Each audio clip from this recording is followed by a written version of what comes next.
Welcome to ground report. 30 ఏళ్లుగా త్రాగునీరు కోసం గిరిజనులు 2 కిలోమీటర్లు కాలినడకతో వెళ్లి రాతి బావిలో నీరు తెచ్చుకుంటున్నారు. నివాసం ఉండటానికి ఇల్లు సరిగా లేక వర్షాకాలం వస్తే ఇల్లు మొత్తం నీటిమయం కావడంతో ఎక్కడ తలదాచుకోవాలో తెలియని పరిస్థితి ఏర్పడింది. ఎన్ని ఇబ్బందులు ఎదురైనా పట్టించుకునే నాదుడే లేదంటూ ఆవేదన వ్యక్తం చేస్తున్నారు. గిరిజనులు ఎదుర్కొంటున్న సమస్యలపై మా నెల్లూరు ప్రతినిధి రిపోర్టర్ సునీల్ అందిస్తున్న గ్రౌండ్ రిపోర్ట్ చూద్దాం.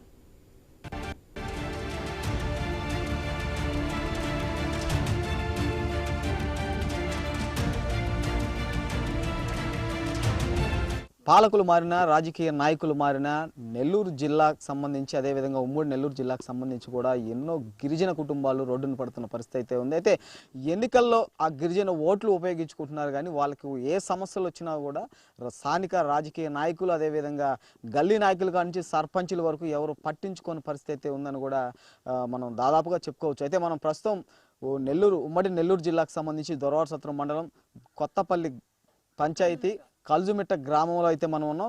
దాదాపుగా నెల్లూరు నుంచి కూడా ఇక్కడికి 120 కిలోమీటర్లు ఉంటుంది. ఇక్కడ ఈ కల్జుమిట్టకు సంబంధించి మనం చూస్తున్నట్లయితే కూడా దాదాపు ఈ గిరిజన కాలనీలో 100 కుటుంబాలు అయితే ఉన్న పరిస్థితి అయితే ఉంది. దాదాపుగా 500 మంది ప్రజలు నివసిస్తున్నారు. అంటే ఎన్నికలకు సంబంధించి చూసినట్లయితే కూడా దాదాపుగా 400 ఓట్లు అయితే ఇక్కడ ఉన్న పరిస్థితి అయితే ఉందని చెప్పుకోవచ్చు. అయితే ప్రస్తుతం ఇక్కడ మనం చూస్తున్నట్లయితే కూడా ఇల్లులు చూస్తున్నాం. ఎక్కడ కూడా గత మాజీ మంత్రి పసల పెంచలయ్య ఉన్నప్పుడు అయితే ఇక్కడ కట్టించిన పరిస్థితి అయితే ఉంది. ఇంటికి సంబంధించి దాదాపుగా మనం చూడొచ్చు ప్రతి ఇంటికి కూడా ఇబ్బంది పడుతున్న పరిస్థితి అయితే ఉంది. ఐ న్యూస్ అయితే మీకు చక్కగా విజువల్స్ లో చూపించే ప్రయత్నం అయితే చేస్తుంది. ఇంట్లోకి దాదాపుగా మనం చూస్తున్నట్లయితే కూడా దాదాపుగా 1991లో ఈ ఇల్లులు శంకుస్థాపన చేశారు. అప్పుడు మంత్రి పసల పెంచలయ్య ఉన్నప్పుడు కూడా వీటిని శంకుస్థాపన చేశారని కూడా ఇక్కడ ప్రజలైతే చెప్తున్న పరిస్థితి అయితే ఉంది. అయితే గిరిజన కాలనీకి సంబంధించి అధికారులు కానీ ఎవరు పట్టించుకోకపోవడంతో కూడా ఇక్కడ వర్షాకాలం అయితే దాదాపుగా ఇంట్లో పడుకోవాలన్నా కూడా ఇబ్బంది పడే పరిస్థితులు ఉంటాయి. పైన సిమెంట్ అయితే ఊడి కింద పడడంతో పాటు కూడా దాదాపుగా ఇబ్బందులు పడుతున్న పరిస్థితి అయితే ఉందని కూడా ఇక్కడ కొంతమంది గిరిజనులు అయితే చెప్తున్న పరిస్థితి అయితే ఉంది. అయితే వర్షాకాలం ఇంట్లో ఉండడానికి కూడా కుదరదనే పరిస్థితి అయితే ఉందని కూడా చెప్తున్నారు. ఈ వేసవి కాలంలో దాదాపుగా చెట్ల కింద ఉండే పరిస్థితి అయితే ఉందని చెప్పుకోవచ్చు. అయితే ఇక్కడ చూసినట్లయితే కూడా ఇంటికి సంబంధించి ఒక గిరిజన మహిళ మనతో ఉంది. ఆమెను అడిగి తెలుసుకునే ప్రయత్నం చేద్దాం. చెప్పండి, దాదాపుగా మీరు ఎన్ని సంవత్సరాల నుంచి ఇక్కడ ఉన్నారు? ఈ ఇల్లు ఎప్పుడు కట్టారు? వర్షాకాలం వస్తే ఈ ఇంట్లో పరిస్థితి ఏంది? ఈ ఇండ్లు మాకు కట్టించింది ఈఆర్ఓ సంస్థ వాళ్ళు సార్. కానీ మాకు గవర్నమెంట్ అయితే పట్టించుకోవటం లేదు. మాకు నీళ్ళు తాగేదానికి, అన్నం వండుకునేదానికి అన్నిటికి బోర్ అయితే ఉండదు. కానీ అది 4 రోజులు 3 రోజులు కాలిపోతుంది. దూరంగా 1.5 కిలోమీటర్ 2 కిలోమీటర్లు. అది కూడా కన్నాగాలవని ఒక చెరువు అట్ట సైడ్గా ఉండదు. అక్కడి నుంచి మేము తాగేదానికి నీళ్ళు తెచ్చుకుంటాం. అన్నం వండుకొని పెట్టుకున్నా ఆ నీళ్ళే బాగుంటాయి. ఇక్కడుండే నీళ్ళు అయితే బాగానే ఉండవు. అన్నం జల నీరు గారిపోతుంది. పనికి పోతే అది పెట్టుకొని తినలేము. ఇల్లు కనీసం ఎండ్లకు వచ్చినా కూడా ఎండ్లల్లో పొనుకోలేనే పరిస్థితి మాది. ఎందుకంటే వర్షాకాలం అసలు ఉండలేం. లొడ వరుస్తుంది. గవర్నమెంట్ ఇండ్లు కట్టియమంటే ఇది ఫారెస్ట్ పొలం అని చెప్తున్నారు. పట్టాలు లేవు, ఏమీ లేవు. పట్టాలు ఇవ్వమన్నా కూడా మీకు పట్టాలు రావమ్మా, అది ఫారెస్ట్ పొలము, ఫారెస్ట్ చెందిందే. కానీ ఫారెస్ట్ వాళ్ళు వచ్చి మమ్మల్ని ఏమి అటకంపం చేయలే. ఏమన్నారంటే మీరు ఉన్న దినాలు మీరు ఇండ్లల్లో ఉండొచ్చు, కానీ అమ్మేదానికి లేదని వాళ్ళేమో మాకు ఇచ్చారు. కానీ ఏరో సంస్థ వచ్చి ఫారెస్ట్ గేరెస్ట్ అనేది లేకుండా మాకు ఇల్లులు కట్టించారు. వాళ్ళు కట్టించి కూడా 60-70 సంవత్సరాలు అయిపోతుంది. కాబట్టి ఆ ఇండ్లు వరుస్తున్నాయి. అది పట్టించుకోవాలని మేము ప్రార్థన చేస్తున్నాం. 500 కుటుంబాలకు సంబంధించి రాష్ట్ర ప్రభుత్వం పట్టించుకోవాలని కూడా ఇక్కడ గిరిజనులు కోరుతున్నారు. అదేవిధంగా అధికారులు కూడా ఇక్కడ సక్రమంగా రాని పరిస్థితి ఉంది. అయితే ఇక్కడ వచ్చే త్రాగునీరు సక్రమంగా లేక ఒక సైడ్ ఇబ్బందులు పడుతుంటే ఆ తాగునీరుకి సంబంధించిన మోటార్ కాలిపోయి కూడా ఒక 24 గంటలు గడుస్తున్నప్పటికీ కూడా ఇప్పటికీ స్థానిక సర్పంచ్ కానీ అధికారులు కానీ పట్టించుకోలేదని కూడా ఇక్కడ గిరిజనులు అయితే ఓపాతున్న పరిస్థితి అయితే ఉంది. అయితే మనతో పాటు మరి కొంతమంది ప్రజలు అయితే ఉన్నారు. గిరిజనులకు సంబంధించి కూడా వాళ్ళతో మాట్లాడే ప్రయత్నం అయితే చేద్దాం. అయితే దాదాపుగా కూడా తాగునీరుకు సంబంధించి ఎక్కడి నుంచి తెచ్చుకుంటున్నారు ఏందనేది తెలుసుకునే ప్రయత్నం అయితే చేద్దాం. మా చెప్పండి, మీకు త్రాగునీరుకి సంబంధించి మీరు తాగడానికి నీరు తెచ్చుకుంటున్నారు, ఎన్ని కిలోమీటర్లు వెళ్ళి తెచ్చుకుంటున్నారు? 2 కిలోమీటర్లు వెళ్ళి తెచ్చుకుంటాం సార్. కాలువ కోతలు పోవాలా, ఒక 2 కిలోమీటర్లు ఉంటుంది సార్. తాగడానికి ఒకవేళ అటు తెచ్చుకోబోయి ఒకవేళ మేము తెచ్చుకోలేని పరిస్థితిలో వాళ్ళు కూడా ఉండారు సార్. దాన్ని బట్టి మా ఊరికి నీళ్ళు ఉండాలి సార్. మోటార్ అయితే ఉంది మా సెంటర్లో, కానీ 2 రోజులకు ఒకసారి 3 రోజులకు ఒకసారి కాలిపోతుంది. కాలిపోయినప్పుడు అంటే 2 కిలోమీటర్లు పోయి దూరం పోయి ఉన్న వాళ్ళు తెచ్చుకుంటారు సార్. లేని వాళ్ళు ఎట్ట తెచ్చుకోవాలి? ఒకవేళ పరిస్థితి బాగలేదు ఎట్ట తెచ్చుకోవాలి సార్ మేము? అదే ఆ మోటార్ అనేది కాలిపోయినా ఉన్ని రోజులు ఎట్టో తెచ్చుకుని తాగుతాం. లేనప్పుడు ఈ మాదిరి పోయి 2 కిలోమీటర్లు పోయి నడిచి తెచ్చుకోవాలి సార్. దాదాపుగా మనం చూడొచ్చు 500 కుటుంబాలకు సంబంధించి కూడా దాంట్లో కొంతమందికి అదే ఒక 200 నుంచి 500 మంది జనాభా నివసిస్తున్నారు. 100 కుటుంబాలు అయితే ఉన్న పరిస్థితి అయితే ఉంది. అయితే ఈ 100 కుటుంబాలకు సంబంధించి కూడా అప్పుడు అంటే దాదాపుగా 70 సంవత్సరాల క్రితం కట్టించిన ఇల్లులు కావడంతో పాటు కూడా దాదాపుగా అన్ని ఇల్లులు కూడా నాశనమైన పరిస్థితి అయితే ఉంది. అయితే వర్షాకాలం వస్తే ఇక్కడ ఇల్లులు అన్ని కూడా పైనుంచి నీరు రావడంతో పాటు కూడా ప్రతి సంవత్సరానికి ఒకసారి కూడా పట్టాలు తీసుకొచ్చి ఆ పట్టాలు కప్పుకుంటున్న పరిస్థితి అయితే ఉంది. అయితే గత 20 సంవత్సరాల నుండి కూడా ప్రతి సంవత్సరం 2,000 రూపాయలు ఖర్చు పెట్టి అయితే పట్టాలు తెచ్చుకుంటున్నారని కూడా స్థానికులు చెప్తున్న పరిస్థితి అయితే ఉంది. అయితే ఈ స్థానికులకు సంబంధించి కూడా ఇక్కడ సరైన పనులు లేక వలసలు వెళ్ళి నివసించే పరిస్థితి అయితే ఉంది. ఎండాకాలం వచ్చినప్పుడు మామిడి తోపుకు సంబంధించి వాచ్మెన్లుగా వెళ్ళడం ఇలాంటి పనులు చేసుకుంటూ జీవనం సాగిస్తున్నారు. ఈ జీవనానికి సంబంధించి కూడా ప్రభుత్వం అయితే ఖచ్చితంగా పట్టించుకోవాలనే ఇక్కడ గిరిజనులు అయితే కోరుతున్నారు. ఇటీవల కూడా జిల్లాకు సంబంధించిన ఎస్టీ గిరిజన నాయకులు కూడా వచ్చి ఈ గ్రామాన్ని సందర్శించి నెల రోజులు అవుతున్నప్పటికీ కూడా ఇక్కడ ఎలాంటి మార్పు లేదని కూడా గిరిజనులు చెప్తున్న పరిస్థితి అయితే ఉంది. అయితే చెప్పండి, ప్రధానంగా కూడా మీరు ఎన్ని సంవత్సరాల నుంచి ఉంటున్నారు? ఈ ఇల్లులు గట్టి ఎన్ని సంవత్సరాలు అయింది? ఇల్లులు గట్టి గత 30-40 సంవత్సరాలు అయిపోతుంది సార్. అప్పటి నుంచి ఇక్కడే జీవనం సాగిస్తున్నాము. కానీ ఇక్కడ ఎటువంటి గవర్నమెంట్ ఇండ్లు అయితే రావటం వల్ల విఆర్ఓ సంస్థ వాళ్ళు కట్టిన ఇండ్లలోనే కాపురాలు చేసుకున్నాం. ఒక్కొక్క ఇంట్లో 3-4 కుటుంబాలు ఉంటున్నారు సార్. చాలా కష్టం అయిపోతుంది. గవర్నమెంట్ ఎన్నోసార్లు ప్రశ్నించాం. ఎలక్షన్లు వచ్చినప్పుడు మాత్రం వస్తున్నారు, ఓట్లు వేయించుకుంటున్నారు. మీరు మమ్మల్ని అడిగే అధికారం మీకుంది, మమ్మల్ని అడగండి అంటున్నారు. తిరిగి అడగాలంటే ఎవరిని అడగాలో కూడా అర్థం కాని పరిస్థితి మాది. ఎవరిని అడగాలా, ఎక్కడికి వెళ్ళి తెచ్చుకోవాలని ఎంతో మంది అధికారులు వస్తున్నారు. మాకు ఇల్లు లేవు సార్, మేము చాలా ఇబ్బందులు పడుతున్నాం అంటే వస్తాయమ్మా చేస్తాం అంటున్నారే కానీ ఒక్కరూ మమ్మల్ని పట్టించుకోవట్లేదు సార్. ఎన్నో సంవత్సరాల నుంచి ఇదే బాధలు పడతా. ఈ త్రాగునీరుకు సంబంధించి ఎక్కడి నుంచి వెళ్ళి తెచ్చుకుంటున్నారు? ప్రతిసారి ఖచ్చితంగా వెళ్లాల్సిందా? ఇప్పుడు వర్షాకాలం వస్తుంది, వర్షాకాలం వెళ్ళినప్పుడు 2 కిలోమీటర్లు వెళ్ళాలంటే ఏ విధంగా వెళ్తున్నారు? కొంతమంది ముసలోళ్ళు ఉంటారు, వాటర్ తెచ్చుకోలేని పరిస్థితిలో ఉంటారు. అలాంటి కుటుంబాలు ఏమైనా ఉన్నాయా? అంటే తాగునీరు అంటే మాకు బోర్ ఒకటి వేయించారు సార్. అది వేయించి 3 సంవత్సరాలు 4 సంవత్సరాలు అవుతుంది బోర్ వేయించి.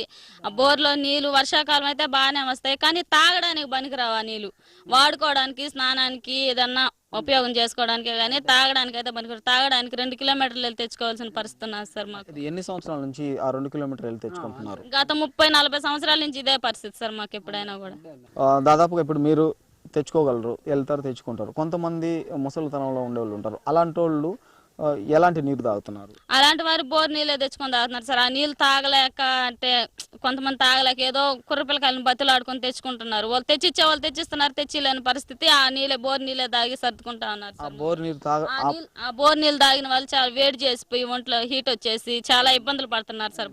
ఖచ్చితంగా అయితే దీని మీద స్పందించి వీళ్ళకి నీటి సమస్య కానీ అదేవిధంగా ఇంట్లో ఉండడానికి ఇబ్బందులు పడుతూ అధికారుల్ని, ప్రజల్ని ప్రశ్నించలేని అమాయకపు గిరిజనులకు న్యాయం చేయాలని కూడా ఇక్కడ కోరుతున్న పరిస్థితి అయితే ఉంది. అయితే దీనికి సంబంధించి ఒక పెద్ద ఆయన అయితే మనతో పాటు ఉన్నాడు. ఆయన ఎన్ని సంవత్సరాల నుంచి ఉన్నాడు, ఇక్కడ ఎలాంటి పరిస్థితులు ఉన్నాయి, గత 30 సంవత్సరాల నుండి ఎలాంటి పరిస్థితులు ఉన్నాయో తెలుసుకోవడానికి మనతో పాటు ఒక పెద్ద ఆయన ఉన్న పరిస్థితి అయితే ఆయన అడిగి తెలుసుకునే ప్రయత్నం చేద్దాం.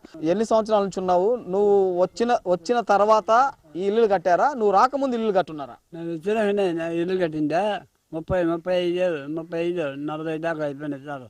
అలా నుంచే అప్పటి నుంచి మాది జీవిస్తున్నాం మేము.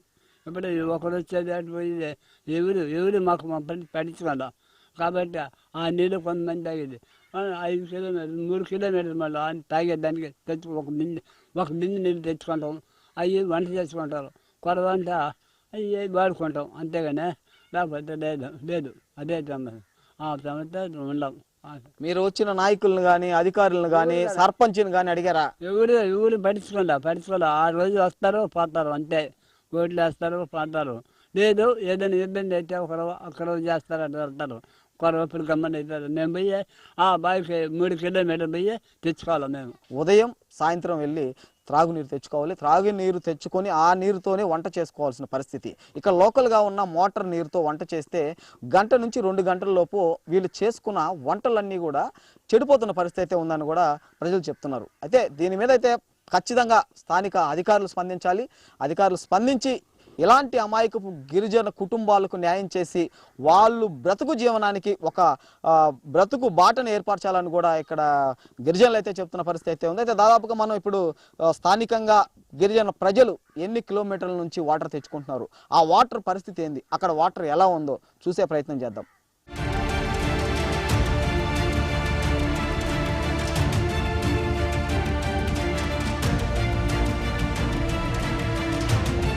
ప్రస్తుతం దొరవసత్ర మండలం కొత్తపల్లి పంచాయతీ కల్జుమిట్ట గ్రామంలో గిరిజనులు త్రాగునీరు లేక ఇబ్బందులు పడుతున్నారని చెప్తున్న పరిస్థితి. దీనికి సంబంధించి కూడా ఎలాంటి నీరు తాగుతున్నారు, ఎన్ని కిలోమీటర్లు వస్తున్నారు చూపించే ప్రయత్నం ఆయన చేస్తుందని చెప్పాం. అదేవిధంగా మనం చూసుకున్నట్లయితే కూడా దాదాపుగా ఈ బావికి సంబంధించి మనం ఈ నీరు ఏ విధంగా ఉందో కూడా చక్కగా విజువల్స్లో చూడొచ్చు. దాదాపు 30 సంవత్సరాల నుండి కూడా ఇదే త్రాగునీటిని తాగుతున్న పరిస్థితి అయితే ఉంది. అయితే రాష్ట్ర ప్రభుత్వాలు మారుతూనే ఉన్నాయి, పాలకులు మారుతూనే ఉన్నారు. ప్రతి దగ్గర మినరల్ వాటర్ కొత్తపల్లి గ్రామానికి సంబంధించి గ్రామంలో పెట్టిన పరిస్థితి అయితే ఉంది. అయితే ఈ గిరిజనులకు సంబంధించి కూడా నీటి గురించి ఎలాంటి అధికారులు కానీ రాజకీయ నాయకులు కానీ పట్టించుకున్న పరిస్థితి అయితే లేదని కూడా గిరిజనులు చెప్తున్నారు. అదేవిధంగా 2024లో జరిగిన ఎన్నికలకు సంబంధించి కూడా అప్పటి ఎమ్మెల్యే అభ్యర్థి ఇప్పుడు స్థానిక ఎమ్మెల్యే నెలవల విజయశ్రీ చేతిలో చేసి గిరిజనులకు వాళ్ళు అడిగిన హామీలు ఇల్లు, మా గ్రామానికి ఇల్లు కావాలి, అదేవిధంగా త్రాగునీరుకి సంబంధించి ఇబ్బంది ఉంది, సిమెంట్ రోడ్డుకి సంబంధించి ఇబ్బంది ఉందని మూడు డిమాండ్స్ అయితే ఆ రోజు ఎమ్మెల్యే అభ్యర్థిగా ఉన్న రోజు పెట్టిన పరిస్థితి అయితే ఉంది. అదేవిధంగా ఆ రోజు గ్రామ ప్రజలందరికీ కూడా స్థానిక ఎమ్మెల్యే అభ్యర్థి అదేవిధంగా మాజీ మంత్రి పరసరత్నం సమక్షంలో కూడా మాట ఇచ్చిన పరిస్థితి అయితే ఉంది. అయితే ప్రభుత్వం ఏర్పడి ఇప్పటికి 11 నెలలు పూర్తవుతున్నప్పటికీ కూడా ఇప్పటి వరకు ఈ గిరిజన కాలనీ నుంచి ఈ గిరిజన కాలనీకి సంబంధించిన సమస్యల గురించి పట్టించుకోలేదని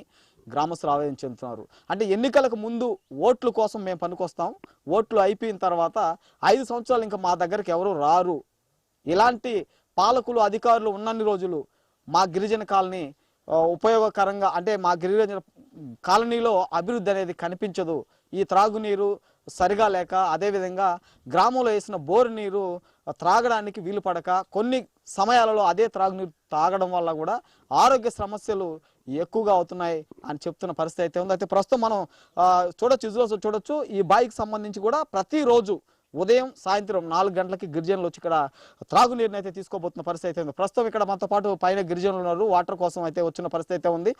వాళ్ళు చూడొచ్చు, ఆ ఇజోస్లో చూడొచ్చు, వాళ్ళు చక్కగా కూడా ఏ విధంగా వస్తారు, ఏ విధంగా తీసుకెళ్తారనే దాన్ని కూడా మనం చక్కగా ఇజోస్లో చూపిస్తాం. ఈ రాతి బావి అనేటివి పూర్వకాలానికి సంబంధించినటివి, ఈ రాతి బావులు అనేటివి దాదాపుగా కూడా పూర్వకాలానికి సంబంధించినటివి. ఈ రాతి బావిలో నీరు త్రాగడం కొంతవరకు ఆరోగ్యం ఉందని చెప్పినప్పటికీ కూడా ప్రస్తుతం ఉన్న పరిస్థితులు అదేవిధంగా ప్రస్తుతం జరుగుతున్న క్రమేణా కాలుష్యం ఎక్కువ అవడంతో పాటు కూడా ఆ బావిలో చూసాం దాదాపుగా చెత్త చెదారం మొత్తం కూడా ఆ బావిలోనే ఉంది. ఆ బావిలో ఏ విధంగా నీళ్లు తీసుకుంటారు, ఏ విధంగా తీసుకెళ్లే పరిస్థితులు ఉన్నాయని కూడా ఇప్పుడు మనం విజువల్స్లో చూడొచ్చు. చక్కగా అయితే విజువల్స్లో కనిపిస్తుంది. ఇప్పుడు దాదాపుగా ప్రతిరోజు కూడా ఉదయం 6కి వస్తారు, అదేవిధంగా సాయంత్రం 8 గంటల వరకు కూడా గ్రామంలో 500 మంది ఉంటే దాదాపు 200 మంది కూడా ఈ త్రాగునీరు తీసుకెళ్లే పరిస్థితి అయితే ఉంది. అయితే ఈ త్రాగునీరుకి ముఖ్యంగా కూడా మహిళలే వస్తారు. మహిళలు ఈతరాని సమయంలో ఏదైనా ప్రమాదం శాతం ఆ విధంగా నీరు తీసుకుంటున్నప్పుడు ప్రమాదం శాతం కూడా ఏదైనా ప్రమాదం జరిగి బావిలో పడితే ఈతరాని సమక్షంలో ఎవరు లేని సమక్షంలో కూడా ప్రాణాలు పోయే అవకాశాలు కూడా దాదాపుగా ఉంటాయని కూడా గ్రామస్తులు అయితే చెప్తున్న పరిస్థితి అయితే ఉంది. అయితే ఈ త్రాగునీరుకి సంబంధించి ఏ విధంగా నీరు తీసుకుంటున్నారో విజువల్స్ అయితే చక్కగా కనిపిస్తుంది. దాదాపుగా ప్రతిరోజు కూడా ఇదే పరిస్థితి ఉంటుందని కూడా గ్రామస్తులు అయితే ఆవేదన చెందుతున్న పరిస్థితి అయితే ఉంది. అయితే గత 25 సంవత్సరాల నుండి కూడా ఇప్పటికీ స్థానిక ఎన్నికలు జరిగాయి, ఎమ్మెల్యేలు మారారు, అదేవిధంగా అధికారులు మారారు. ప్రతిసారి ఎమ్మెల్యేలతో పాటు అధికారులు వస్తారు, అదేవిధంగా మళ్ళీ ప్రభుత్వం మారితే మళ్ళీ ఎమ్మెల్యేలతో పాటు అధికారులు వస్తారు. అయినప్పటికీ కూడా మా గిరిజన బతుకులు మారే పరిస్థితి లేదని కూడా ఇక్కడ గిరిజనులు చెప్తున్న పరిస్థితి అయితే దాదాపుగా నెలకొందని చెప్పుకోవచ్చు.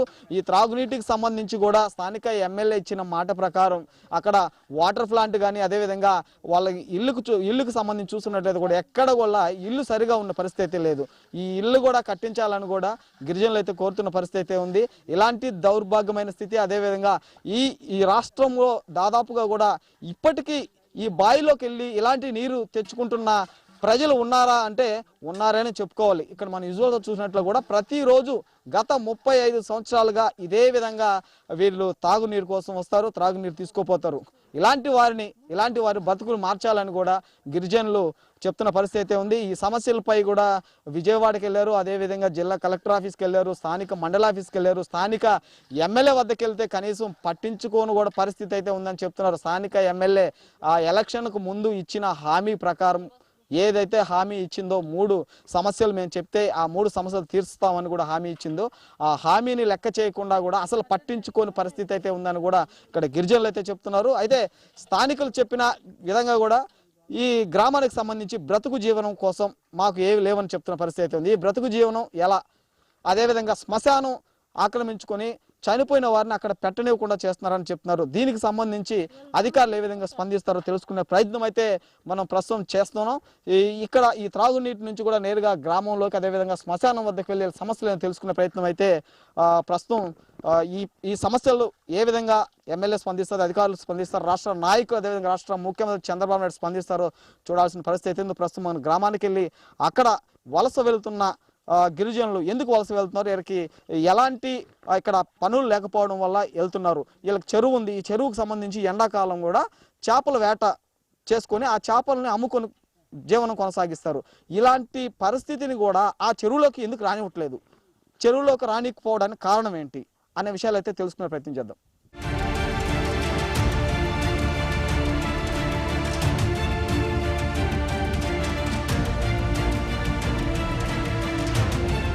దొరసద్ర మండలం కొత్తపాలెం గ్రామం కాలుజుమిట గిరిజన కాలనీకి సంబంధించి కూడా త్రాగునీరు సమస్య ఉందని కూడా అక్కడ గిరిజనులు చెప్పారు.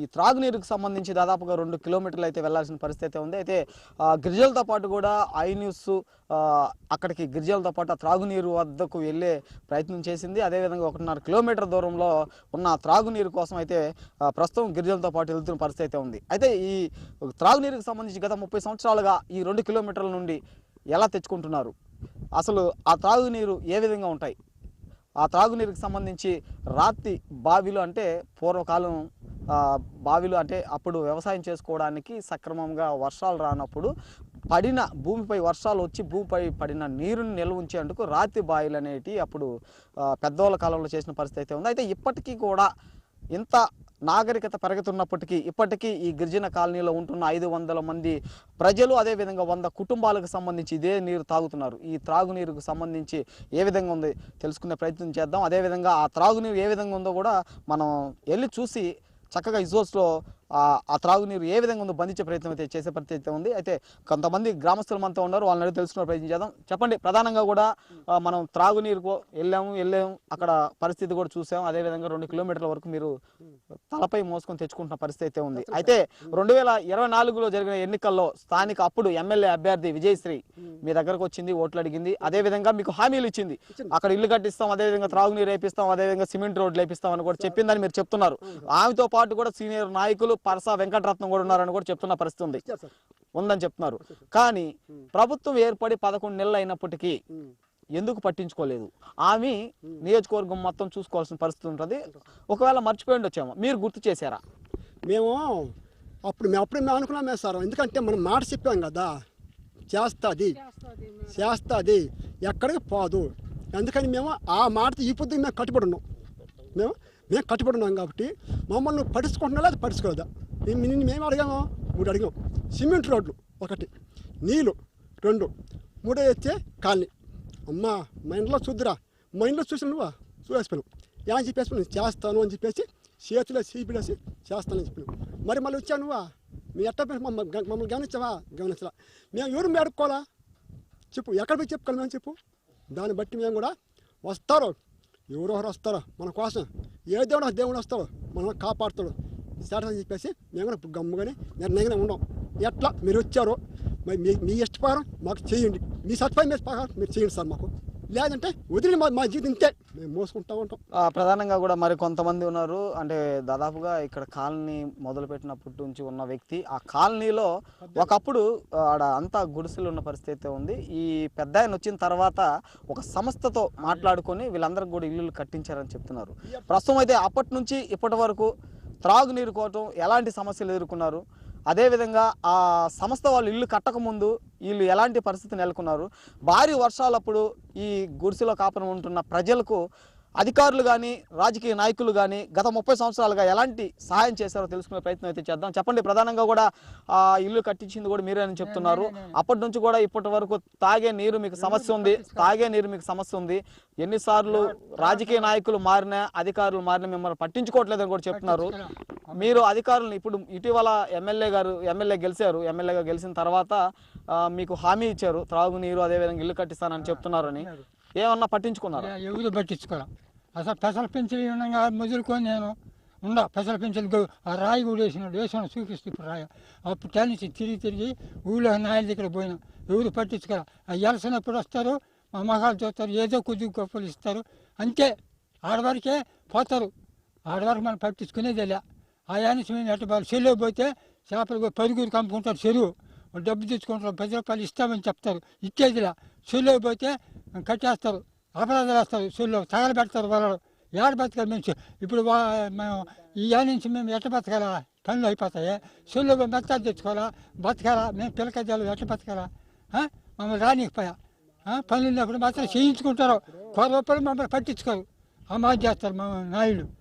ఎవరు పట్టించుకున్నారు? ధర్మశాస్త్రం బట్టిరు, ఊళ్ళో వాళ్ళు పట్టించుకున్నారు, ఎవరు పట్టించుకుంటారు? త్రాగునీరు కోసం ఏ విధంగా వెళ్ళారు, ఏ విధంగా త్రాగునీరు తీసుకున్నారు, ఆ బావిలో నుంచి ఏ విధంగా తీసుకుంటున్నారు, ఆ బావిలో త్రాగునీరుతో పాటు ఏ విధంగా చెత్త ఉందో మనం చక్కగా కూడా విజువల్స్లో చూపించాం. అయితే ప్రతిరోజు ఉదయం అదేవిధంగా సాయంత్రం ఈ 2 కిలోమీటర్లు నడుచుకుంటూ వెళ్ళి త్రాగునీరు తెచ్చుకోవాల్సిన పరిస్థితి అయితే ఉంది. వీళ్ళతో పాటు మనం కూడా వెళ్ళిన పరిస్థితి అయితే ఉంది. ఐనీస్ కూడా దాదాపుగా 2 కిలోమీటర్లు వెళ్ళిన పరిస్థితి అయితే ఉంది. అదే ఈ 30 సంవత్సరాల నుంచి త్రాగునీరు కోసం వీళ్ళు పడుతున్న బాధలేంటి అనే దాని గురించి చెప్పడానికి మహిళలు అయితే ముందుకు వస్తున్నారు. ఇక్కడ గిరిజన మహిళలు అయితే వస్తున్నారు, వాళ్ళని అడిగి తెలుసుకునే ప్రయత్నం చేద్దాం. చెప్పండి, మీరు గత 30 సంవత్సరాలుగా త్రాగునీరు తాగే నీరు కోసం 2 కిలోమీటర్ల బాయికాడికి వస్తున్నారని చెప్తున్నారు. ఈ 30 సంవత్సరాల నుండి కూడా అధికారులు కానీ స్థానిక రాజకీయ నాయకులు కానీ మీ సర్పంచ్ కానీ ఎవరు పట్టించుకోరు, మమ్మల్ని ఎవరు పట్టించుకోరు. మళ్ళీ ఈ దూరంలో నెల్లూరు జిల్లా అనేది ఉన్నప్పుడు మేము నెల్లూరు జిల్లాకు కూడా ఎన్నో తూర్లు పోయినాం. మా గిరిజన కాలనీ అని ఉండదు, సంఘం అని ఉండదు. సంఘంలో కూడా 2 రేతులు నిద్ర కాసినాం. కలెక్టర్ ఆఫీస్ కాడ కూడా 2 రేతులు నిద్ర కాసినాం. మళ్ళీ అది వదిలేసి మళ్ళీ విజయవాడకు పోతే అక్కడ సారో మంచి చేస్తాడని చెప్పి అన్నారు. అక్కడ మాటలు కూడా విజయవాడకు కూడా పోయినాం. 2 తూర్లు 2 రేతులు అక్కడే ఉండి 3వ రేత్రి ఇంటికి వచ్చాం, ఆడ కూడా ఉన్నాం. ఏ సారు మాకు ఏ ఎమ్మెల్యే మాకు పని చేసిందిలే. మా బతుకు ఇట్టే ఉండదు, ఎప్పుడు ఇట్టే ఉండదు. మాకు మారేదే లేదు. ఊళ్ళో నాయుళ్ళైనా కూడా మాకు సహాయం చేసిందిలే. మళ్ళా ధారా ప్రకారం కూడా మాకు సహాయం చేసిందిలే. లేదు మేము పోయి అడుక్కున్న కాడైనా కూడా మాకు సహాయం చేసిందిలే. ఆ మాదిరిగా ఉండదు సార్. మాకు ఎవరు దిక్కులేరు సార్, మాకు ఎవరు దిక్కులేరు. మేము అడవిలోను మాకు పురుగు బుట్ర ఏదైనా వచ్చినా మాకు ఎవరు సహాయం చేసేవాళ్ళు లేరు సార్. మేము అన్యాయంగా ఉన్నాం. దాదాపుగా ఎన్ని గృహాలు వీళ్ళకి కావాలో వీళ్ళు చెప్పే మాటలోనే అర్థమవుతుంది. అయితే ప్రస్తుతం వీళ్ళకి కావాల్సిన నిత్యావసరం ఇల్లు, అదేవిధంగా బ్రతుకుదేరు, అదేవిధంగా త్రాగడానికి నీరు, ఈ 3 సమస్యలను స్థానికులు ఎలక్షన్లు వచ్చిన ప్రతిసారి ఎమ్మెల్యేలుగా అయినా ప్రతిసారి అందరికీ చెప్తూనే ఉన్నారు. గత 30 సంవత్సరాలు అంటే 5 సంవత్సరాలకు ఒకసారి ఎన్నికలు జరుగుతాయి. ఎన్నికలకు సంబంధించి ఇప్పటికే దాదాపుగా 4 నుంచి 8-9 మంది ఎమ్మెల్యేలు మారిన పరిస్థితి అయితే ఉందని కూడా చెప్తున్నారు. అయితే ఈ సమస్యల గురించి అధికారులకు ఏ విధంగా చెప్పారు, అధికారులు వీళ్ళకి ఎలాంటి సమాధానాలు చెప్పారో తెలుసుకోవడానికి మళ్ళీ త్రాగునీరు తెచ్చుకునే దగ్గర నుండి గ్రామానికి అయితే వెళ్తున్నాం. గ్రామంలో మరికొందరిని అడిగి అసలు సమస్యలు ఏంది, ఈ సమస్యలు తీరుతాయా లేదా, వీళ్ళు ఇక్కడ నివసిస్తున్న గిరిజనులు వలస వెళ్ళిపోవడానికి కారణాలు ఏంటి, వీళ్ళ బ్రతుకుదెరువు ఎందుకు లేదు, అధికారులు వీళ్ళ బ్రతుకుదెరువు ఎందుకు చూపించట్లేదు అయితే తెలుసుకునే ప్రయత్నం అయితే చేద్దాం.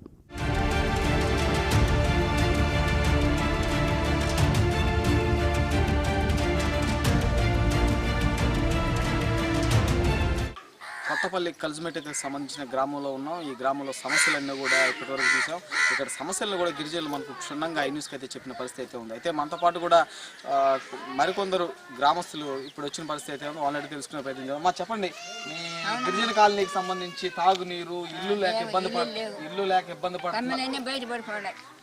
వానిస్తే ఇప్పుడు దబర్లు పెట్టేసి ఇచ్చిండ, పట్టేసేసి ఇచ్చిండ గొడ్ల మీద, పట్ల మీద ఆ మాదిరి ఉన్నది. మా ఇల్లు ఎవరు పట్టించుకునేది? ఇంట్లో రమ్మంటే రావటాలు ఊళ్ళు చూసేదానికి రావటం వేళ ఎంతమంది వస్తున్నారు, ఎంతమంది పోతున్నారా? నువ్వేనా? పాను రానుకుండారు కానీ మాకు ఇల్లు కట్టేవాళ్ళు కాదు, నీళ్ళు తెప్పించేవాళ్ళు కాదు. మీకేనా బాగుండదు కదా అనేది అట్లా సార్. మాకు ఎప్పటి నుంచి ఉన్న ఇల్లు అది పైన పడిపోయి చెప్తున్నారు కదా, ఎప్పటి నుంచి పడుతున్నాయి? దినాల నుంచి 4-5 సంవత్సరాలు అయిపోయినా పడతాను. బిల్లలు పడిపోతున్నాయి. ఇప్పుడు కూడా వానగాని కురిసిందంటే బిల్లలు. నాయకులకు కానీ అధికారులకి, ఇక్కడికి వచ్చే వాళ్ళకి, సర్పంచ్కి చెప్పారా? చెప్పి అయిపోయింది. ఇంట్లోకి వచ్చాడు దొంగ చూస్తాడు. దొంగ చూసేది అవును పాపం ముసలి వాళ్ళు ఎట్ట కొనుక్కుంటున్నారు తెలవదు వాళ్ళకి. మేము టాపులో కొనుక్కోను లోపల బార పైగా తడిచిపోతుందని పట్టేసేసి గుడ్ల మీద దబర్లు పెట్టేసాడు. ఇప్పుడు చూద్దువా దాని మీద కారితే నీళ్ళు వాన కురిసే గున్నాళ్ళల్లో పడతాయి. 5 పారకొచ్చి వారం రోజులతో ఇల్లంతా చెమ్మ అటుంటుంది. మరికొందరు అయితే ఉన్నారు, వాళ్ళని అడిగి తెలుసుకున్న చెప్పండి అమ్మా, మీకు ఎప్పటి నుంచి తాగడానికి నీళ్లు కూడా లేక 2 కిలోమీటర్లు వెళ్తారని చెప్తున్నారు. ఎప్పటి నుంచి చేస్తున్నారు? సంవత్సరం అయిపోయింది సార్. నీళ్ళు లేవు, తాగేదానికి గీతలే. ఇప్పుడు మోటార్ కాలిపోయింది. నిన్న ట్యాంక్స్ నీళ్ళు లేవు. మాకు ఇండ్లు వాకిళ్ళు కట్టేవాళ్ళు రారు. వచ్చినా చూసేసి వెళ్ళేవాళ్ళే కానీ ఖర్చుంది లేదు. మీకేం బాగున్నారమ్మా అనేవాళ్ళే. వస్తారో చూసేస్తారు, వెళ్తారు. ఇక్కడ పరిస్థితి ఎట్టుంది? బిడ్డలు పాపలు ఎట్టన్నారు. ఇప్పుడు వాన కురుస్తుంది, ఏడబేసి అంతకు జరగల. ఆడే దబర్లు పట్టుకొని ఆ ఎండలని ఉన్నాడు. కూలికి పోతే జరగదు. మనం పట్టించుకునేవాడు ఎవడు?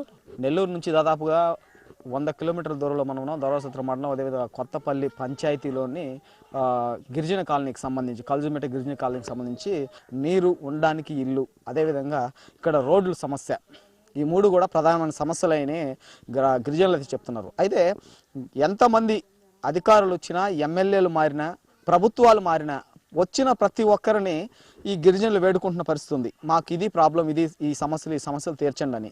ఇటీవల 2024లో జరిగిన ఎన్నికల్లో కూడా స్థానిక ప్రస్తుత ఎమ్మెల్యే, అప్పుడు ఎమ్మెల్యే అభ్యర్థి విజయశ్రీని కూడా ఇదే సమస్యలు గ్రామస్తులు అయితే తెలిపిన పరిస్థితి అయితే ఉంది. తెలిపినప్పటికీ చేతిలో చేసి కూడా గిరిజనులకు మాటిచ్చి ఈ 3 నేను నెరవేరుస్తాను మా పార్టీ అధికారంలోకి రాగానే అని చెప్పిందని కూడా ఇక్కడ గిరిజనులు చెప్తున్న పరిస్థితి ఉంది. అయితే గత 30 ఏళ్ల నుండి ఇక్కడ ఇల్లు సమస్య, ప్రతి ఇంటికి కూడా దాదాపుగా 500 మంది ప్రజలు ఉన్నారు. 100 కుటుంబాలు ఉన్నాయి. ఈ 500 మంది ప్రజలు ఒక్కొక్క ఇంట్లో 3 ఫ్యామిలీలు కాపురాలు ఉంటున్నాయి ఇల్లు లేకుండా ఉండడం వల్ల. దీంట్లో ఈ 100 కుటుంబాల్లో కూడా దాదాపు 30 నుంచి 40 వరకు గుడిసెల్లో కాపురాలు చేస్తున్న పరిస్థితి అయితే ఉంది. అయితే వర్షాకాలం వస్తే ప్రతి ఇల్లు కూడా పైనుంచి సిమెంట్ పెచ్చులు ఊడిపడడం, అదేవిధంగా ఇల్లు ఉరవడంతో పాటు కూడా ఎక్కడైతే ఇల్లు ఉరుస్తుందో అక్కడ ఏదో ఒకటి అక్కడ అడ్డు పెట్టిన తర్వాత ఆ నీటిని బయట పోసి వీళ్ళు కనీసం పడుకోవడానికి కూడా ఇబ్బందులు పడుతున్నారని గిరిజనులు చెప్తున్న పరిస్థితి అయితే ఉంది. అయితే ప్రధానంగా మనం చూసినట్లయితే కూడా నీటి సమస్య, ఈ నీటి సమస్యకు సంబంధించి అధికారులకి ప్రస్తుతం ఉన్న గిరిజనులందరూ కూడా విన్నవించుకుంటున్న పరిస్థితి, స్థానిక ఎమ్మెల్యే కూడా చెప్తున్న పరిస్థితి ఉంది. అయితే ఈ ఎండాకాలంలో కూడా 2 కిలోమీటర్ల వరకు వెళ్ళి నీరు తెచ్చుకోవాల్సిన పరిస్థితి ఉంది. ఒక రోజు 24 గంటలైంది మోటార్ కాలిపోయి. ఆ మోటార్ కూడా ఇంకా చూసిన పరిస్థితి అయితే లేదని కూడా ఇక్కడ గిరిజనులు అయితే చెప్తున్న పరిస్థితి అయితే ఉంది. అయితే ప్రధానంగా కూడా ఈ 3 సమస్యల మీద విజయవాడకి, అదేవిధంగా ఉమ్మడి నెల్లూరు జిల్లా, ప్రస్తుతం అయితే తిరుపతి జిల్లాలో ఉంది. నెల్లూరు జిల్లాలో ఉన్నప్పుడు దాదాపుగా వీళ్ళకి సంబంధించిన ఎస్టీ నాయకుల కాడికి, అదేవిధంగా ఎస్టీలకు సంబంధించి అధికారుల కాడికి కూడా తిరిగిన పరిస్థితి అయితే ఉంది. అయినప్పటికీ విజయవాడ కూడా వెళ్ళిన పరిస్థితి అయినప్పటికీ కూడా వీళ్ళకి ఎలాంటి అధికారుల నుండి కూడా స్పందన రాలేదు, అదేవిధంగా నాయకుల నుండి కూడా స్పందన రాలేదు. ప్రస్తుతం కూడా అంటే కొత్త వ్యక్తులు వస్తే ఇక్కడ కాపురాలు ఉన్నారా లేరా, లేదు ఇది మొత్తం అడవేనా అనే అనుమానం కలుగుతుంది. లోపలికి వచ్చే వరకు ఇది గ్రామం అని కూడా గుర్తుపట్టలేని పరిస్థితి అయితే ఉంది. దీనికి సంబంధించి కూడా స్థానిక ఎమ్మెల్యే అదేవిధంగా రాష్ట్ర ప్రభుత్వం రాష్ట్ర ముఖ్యమంత్రి చంద్రబాబు నాయుడు దీన్ని గుర్తించి ఇక్కడ నివసిస్తున్న 500 మంది గిరిజన ప్రజలకు అదేవిధంగా 100 కుటుంబాలకి త్రాగునీరు అదేవిధంగా సాగునీరు దీనికి సంబంధించి కూడా ఉండడానికి ఇల్లు ఇక్కడ శ్మశానం ఆక్రమించినారు. ఆ ఆక్రమించిన శ్మశానాన్ని కూడా విడిపించి వీళ్ళకి ఎలాంటి ఇబ్బందులు లేకుండా చూడాలని ఒకవైపు అయితే గిరిజనులు కోరుతున్న పరిస్థితి అయితే ఉంది. అయితే ఏదేమైనప్పటికీ కూడా ఈ కొత్తపల్లి గిరిజన కాలనీకి సంబంధించి ప్రభుత్వం కానీ అధికారులు కానీ స్థానిక ఎమ్మెల్యే కానీ న్యాయం చేయాలనే ఐన్యూస్ ద్వారా మనం కోరుకుంటున్నాం. కెమెరా పర్సన్ హుస్సేన్తో రిపోర్టర్ సునీల్, ఐన్యూస్, నెల్లూరు జిల్లా నుండి.